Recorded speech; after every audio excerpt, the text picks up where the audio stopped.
გამარჯობა, ეთერშია კურიერი 12 საათზე ახალ ამბებს ანუკა ბუავა გაგაცნობთ.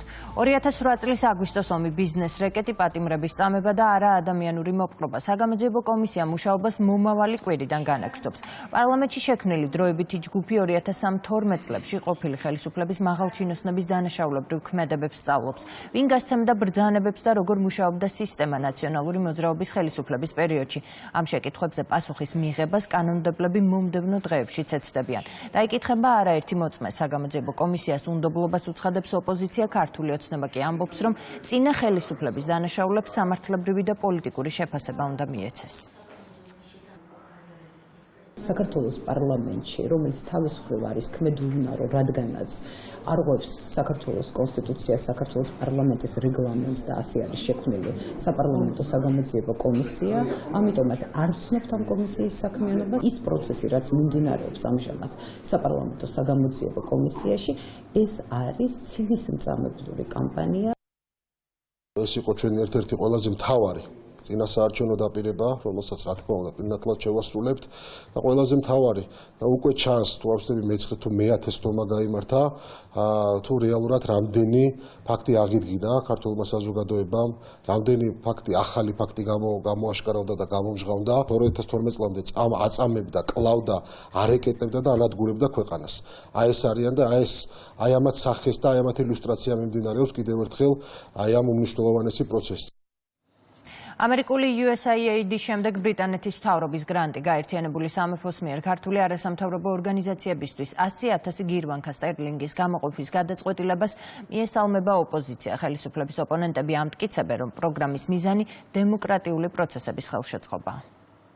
ნებისმიერი სახით საარჩევნო პროცესის ნორმალიზება არის ჩვენი დასავლელი პარტნიორების ერთ-ერთი მნიშვნელოვანი ამოცანა. უბრალოდ აქ მე მთავარი შეკითხვა მაინც რაც მექნებოდა არის ის, რომ ამ ქვეყანაში არჩევნების ინსტიტუტი არის უბრალოდ გაუქმებული. ბრიტანეთი არის მთელ მსოფლიოში დემოკრატიის ფლაგმანი ქვეყნებიდან ერთ-ერთი ამერიკის შეერთებულ შტატებთან ერთად და როდესაც დიდი ბრიტანეთი გამოყოფს და საუბარია გრანტის გამოყოფაზე საარჩევნო მიმართულებით, ეს ნიშნავს იმას, რომ ოპოზიცია, რომელიც ხელახალ არჩევნებს, ის არჩევნები აუცილებლად უნდა ჩატარდეს. სახელმწიფო გუნდი დარწმუნებულია, რომ ბრიტანული გრანტი მესამე სექტორისთვის USAID-ის ალტერნატივაა და მიზანი ქვეყანაში არეულობის მოწყობა. მართალია ამერიკის პოზიცია შეიცვალა, თუმცა რჩებიან პოლიტიკური ჯგუფები, რომლებიც ცდილობენ ფული გამოიყენონ იმისთვის, რომ სხვა ქვეყანაზე გავლენა მოახდინონ, ამბობს პარლამენტის თავმჯდომარე. შალვა პაპუაშვილი საუბრობს კორუფციასთან დაკავშირებულ ეჭვებზეც და აცხადებს, რომ მილიონები 5-6 NGO-ს ჯიბეში აკუმულირდება, მათ შორის ერთი კი სამართლიანი არჩევნები იქნება. ამგვარი ეგრეთ წოდებული პროექტებით ხდება სინამდვილეში ქვეყნის არჩევნებში ჩარევა. ჩვენ ნახეთ, რომ ამერიკის შეერთებულ შტატების სახელმწიფო ადმინისტრაციამ ამხილა ეს პრაქტიკა, შეწყვიტა ამ სახის დაფინანსებები ზუსტად იმ საფუძვლით, რომ ასეთი თანხები მიემართებოდა სხვა ქვეყნებში არჩევნებში ჩასარევად. ახლა ხედავთ, რომ ხდება გარკვეულად ჩანაცვლება სხვა ფონდებით და ნახეთ დიდი ბრიტანეთის მიერ გამოცხადებული გრანტი ამ საკითხზე, რაც აჩვენებს, რომ მართალია ამერიკის შეერთებულ შტატების ადმინისტრაციის პოზიცია შეიცვალა, თუმცა კვლავ რჩებიან პოლიტიკური ჯგუფები, რომლებიც ცდილობენ გამოიყენონ ფული იმისთვის, რომ გავლენა მოახდინონ სხვა ქვეყნების არჩევნებზე. რაც შეეხება ამ კონკრეტულ საკითხს, აქ მე პირადად ვეჭვობ ასევე კორუფციასაც. გამოცხადებულია ეს როგორც კონკურსი, რა ვიცი, აქ ვარ და დაინახავ მთელი მოსახლეობა, რომ ამ ფულს ისევ მიიღებს ისვეთი. წინასწარ არის უკვე ცნობილი, ვის უნდა გადაეცეს ფული, ჩემი აზრით, თუ არა და დადასტურდება, იქნებიან თუ არა ეს იგივე ორგანიზაციები, რომლებიც აქამდე აყალბებდნენ, დადასტურებულად აყალბებდნენ არჩევნებთან დაკავშირებულ ანგარიშებს და არჩევნების შედეგებთან დაკავშირებულ მათ ანგარიშებს. როდესაც ნებისმიერი სხვა გარე აქტორი გამოყოფს გრანტს საქართველოს პოლიტიკურ პროცესებში რაიმე ტიპის მონაწილეობისთვის, მან უნდა ახსნას და ძალიან მკაფიოდ აუხსნას ჩვენ საზოგადოებას, რისთვის არის ეს გრანტი გამოყოფილი, ვინ იხეირებს ამ გრანტიდან და რა პოზიტიური და დადებითი შედეგი ექნება ამ გრანტის დახარჯვას საქართველოს მოსახლეობისთვის. კოალიცია ძლიერმა საქართველოს ცესკოს წინააღმდეგ სასამართლოში სარჩელი შეიტანეს. საუბარია საარჩევნო ადმინისტრაციის ახალ დადგენილებაზე, რომელიც არჩევნების დღეს კენჭისყრის შენობაში ყოფნის უფლების მქონე პირებისთვის შეზღუდვებს აწესებს. სიახლის მიხედვით დამკვირვებლები ამომრჩევლებისთვის პირადობის დამადასტურებელი დოკუმენტის გამორთმევას ვერ შეძლებენ. ძლიერი საქართველო კი ამტკიცებს, რომ დადგენილება საარჩევნო კოდექსს ეწინააღმდეგება და მის გაუქმებას ითხოვს. აღნიშნული ცვლილებები, რომელიც ცესკომ მიიღო, სრულად ეწინააღმდეგება საქართველოს საარჩევნო კოდექსს. კერძოდ, საარჩევნო კოდექსი განსაზღვრავს, რომ დამკვირვებლებს უნდა შეეძლოთ სრულად დააკვირდნენ საარჩევნო პროცესს. ცესკოს დადგენილებით კი აღნიშნული მათ შეეზღუდება. ჩვენ გეგმავთ გამოვიყენოთ ყველა სამართლებრივი მეთოდი, რათა აი ამ უკანონობას დაუდგეთ წინ. პარლამენტის თავმჯდომარე ამბობს, რომ ცესკოს გადაწყვეტილებები საუკეთესო საერთაშორისო სტანდარტებს ემყარება და საარჩევნო ადმინისტრაციის ირგვლივ ოპოზიციას და არასამთავრობო სექტორს მხოლოდ მორიგი ყალბი აჟიოტაჟის შექმნა სურს. როცა ერთის მხრივ ამბობ, რომ არანაირ არჩევნებს არ აღიარებ, მაგრამ მეორეს მხრივ არჩევნების პროცედურებზე შენიშვნები გაქვს, ეს აჩვენებს, რომ ისინი კვლავ დაკავებულები არიან საკუთარი მხარდამჭერების მოტყუებით, აცხადებს შალვა პაპუაშვილი და ამბობს, რომ ოპოზიციის არასამთავრობო სექტორისა და მათი დამფინანსებლების მიზანი არჩევნებსა და დემოკრატიაზე თავდასხმა. როდესაც ერთის მხრივ ამბობ, რომ არანაირ არჩევნებს არ აღიარებ და არჩევნებში მონაწილეობას არ აპირებ და მეორეს მხრივ არჩევნების პროცედურებთან დაკავშირებით გაქვს შენიშვნები, ეს აჩვენებს, რომ ისინი კვლავ დაკავებული არიან საკუთარი მხარდამჭერების მოტყუებით და სინამდვილეში კვლავ ნახავთ მათ ისევ საარჩევნო მარათონში. რაც ცუდია, იმიტომ რომ ზოგადად ექსტრემისტული პარტიები მონაწილეობას თუ არ მიიღებენ არჩევნებში, ეს უმჯობესი არის ჩვენი დემოკრატიისთვის. შეღაც ცესკოს გადაწყვეტილებას ის რომ ეს ყალბი აჟიოტაჟი ატყდება ხოლმე უცხოურად დაფინანსებით და ეს არაერთხელ დადასტურდა და ის რომ ცესკოს გადაწყვეტილებები ყოველთვის არის საუკეთესო საერთაშორისო სტანდარტის შესაბამისად, ეს შესაბამისი ესეც არაერთხელ დადასტურდა. უკრაინაში ომი გრძელდება. რუსულმა ძალებმა კიევს ბალისტიკური რაკეტებით შეუტიეს. დაშავებულია 3 პირი. განადგურებულია მაღალსართულიანი შენობები, მსუბუქი ავტომობილები და სამოქალაქო ინფრასტრუქტურა. 3 ადამიანი დაშავდა მიკოლაევზე მიტანილი იერიშის შედეგად. რუსული საჰაერო თავდასხმის შედეგად ხანძარი გაუჩნდა კერძო სახლებს. 4 აპრილის ღამეს დასახლებულ პუნქტზე მიტანილ რუსულ იერიშს 19 ადამიანი ემსხვერპლა, მათ შორის 9 ბავშვია. კრივი რიგის თავდასხმისას დაღუპული ოჯახების სოლიდარობის ნიშნად უკრაინაში 6 აპრილი გლოვის დღედ გამოცხადდა. მსოფლიოში კი განხილვის თემად ევროპის კონტინენტზე ყველაზე ხანგრძლივი ომის დასრულების საკითხი რჩება. ევროპა და ამერიკა რუსეთის პასუხის მოლოდინში, აგრესორი კი დუმილს ამჯობინებს. ამავდროულად ომში მყოფი ქვეყნის მეზობელ სახელმწიფოებში თავდაცვის უნარიანობის გაძლიერებაზე მუშაობენ. პოლონეთმა თავდაცვის სისტემები და რადიოლოკაციური დაზვერვა საბრძოლო მზადყოფნაში მოიყვანა. ბოლო დღეებში განვითარებული მოვლენებით ევროპა შეშფოთებულია. ვოლოდიმირ ზელენსკი კი პარტნიორ ქვეყნებს დუმილის დარღვევისკენ მოუწოდებს. უფრო მეტ დეტალს ლუკა ჩანგელია მოგვიყვება, ის ახლა პირდაპირ ეთერში გვერდდება. ლუკა, გისმენთ. ომში მყოფი ქვეყნის პრეზიდენტი ამბობს, რომ დროა უკრაინისა პარტნიორმა ქვეყნებმა რეალური ზეწოლა განახორციელონ რუსეთის ფედერაციაზე და ფუჭის სიტყვების ნაცვლად ქმედითი ნაბიჯები გადადგან ევროპის კონტინენტზე ხანგრძლივი ომის დასრულების მიზნით. ვოლოდიმირ ზელენსკის მთავარი გზავნილი იმ ქვეყნებისთვის, რომლებიც ახლა მშვიდობის დამყარების საკითხში არიან ჩართული, იყო ერთი დროა დუმილი დასრულდეს და ყველა სახელმწიფომ ამოიღოს ხმა რუსული აგრესიის წინააღმდეგ. ომში მყოფი ქვეყნის პრეზიდენტი ამბობს, რომ შეშფოთებულია რუსეთის მიერ ბოლო დროს გადადგმული ნაბიჯებით. ის ასევე აღნიშნავს, რომ შეტევა ბალისტიკური რაკეტებითა და უპილოტო საფრენი აპარატებით ხაზს უსვამს იმ ფაქტს, რომ რუსეთი არ არის უკრაინაში ომის დასრულებისთვის მზად და კრემლს ახლა ერთადერთი სურვილი აქვს, რომ უკრაინა საბოლოოდ გაანადგუროს. შეგახსენებთ იმას, რომ კრივი რიგზე განხორციელებული შეტევის შედეგად 19 ადამიანი გარდაიცვალა. ამის პარალელურად დაშავებული არის 60 მოქალაქე, განადგურებულია სამოქალაქო ინფრასტრუქტურა და სწორედ ამიტომ დღეს უკრაინის ტერიტორიაზე გლოვის დღეა გამოცხადებული. დუმილი მაშინ, როცა რუსეთი ბალისტიკური რაკეტებით ბავშვებს ყავს არასწორი და საშიშია. ეს მხოლოდ ხელს შეუწყობს მოსკოვს ომის გაგრძელებასა და დიპლომატიის იგნორირებაში.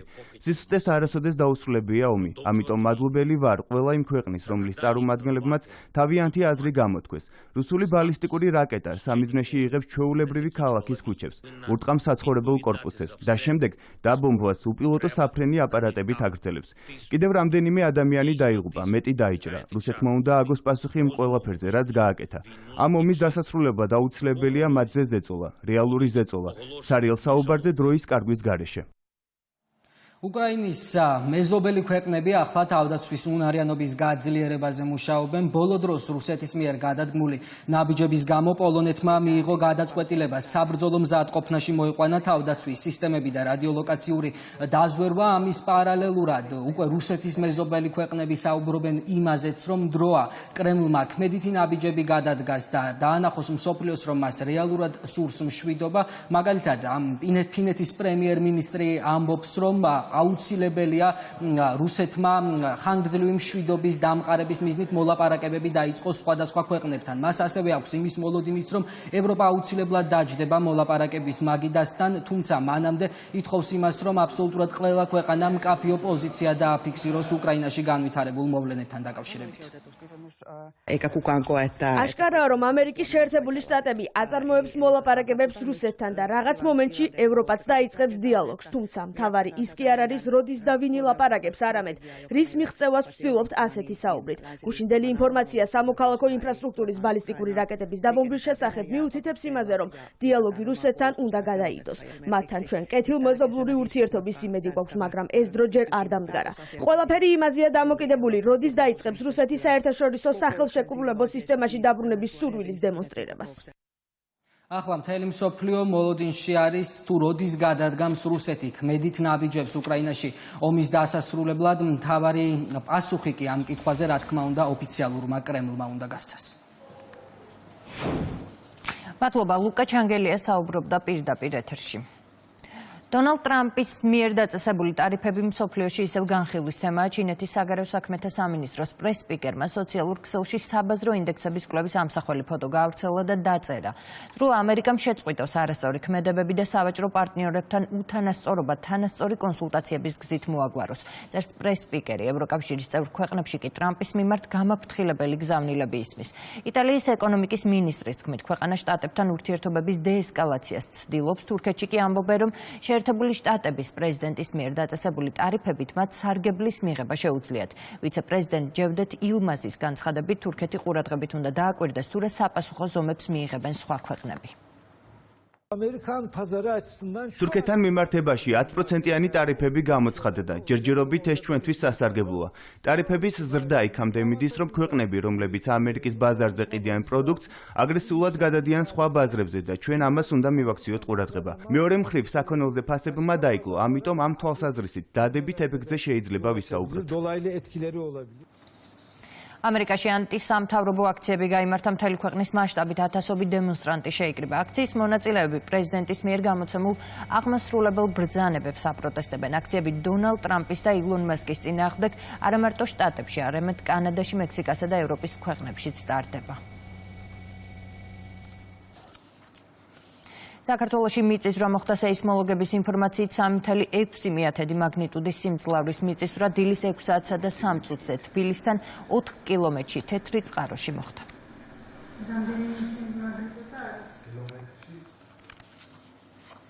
თელავის მუნიციპალიტეტში მცხოვრებ აფხაზეთის ოკუპირებული ტერიტორიებიდან დროებით დევნილებს მრავალპროფილური სკრინინგული გამოკვლევები ჩაუტარდათ. პროცესს დაესწრო აფხაზეთის ავტონომიური რესპუბლიკის მთავრობის თავმჯდომარე.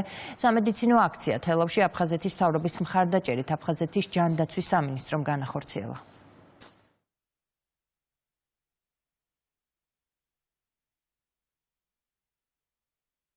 გავზარდეთ პროგრამების დაფინანსება.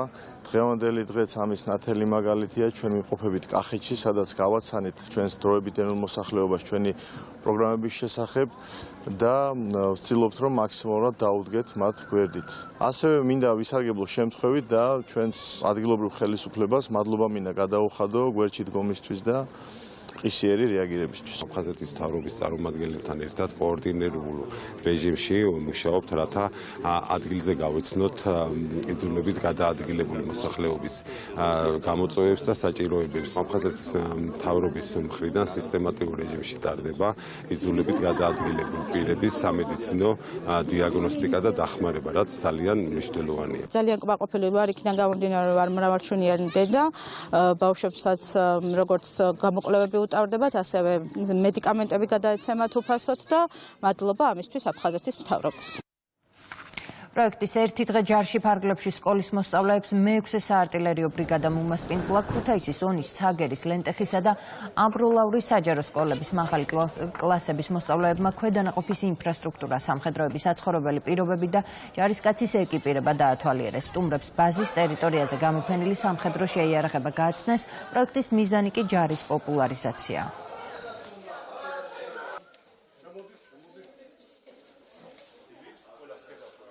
გავეცანით ჯარისკაცის ერთი დღის ცხოვრებას, ასევე შეიარაღებას და საბრძოლო ტექნიკას.